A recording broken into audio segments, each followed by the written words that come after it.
今天分享一个我家用了20年的腌辣椒做法。先把辣椒清洗几遍，洗的时候不要弄断，这样进去水分，辣椒容易坏。洗净以后，把辣椒平铺开，放太阳底下把水分晾干。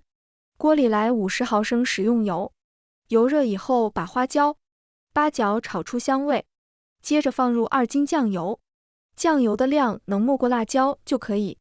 30毫升香醋，40克冰糖，用铲子搅拌一下。先用大火把冰糖化开，化开以后关火给它完全放凉。蒜和姜各40克，用刀都给它切成片。晒干的辣椒用剪刀去蒂，再用叉子插几个孔。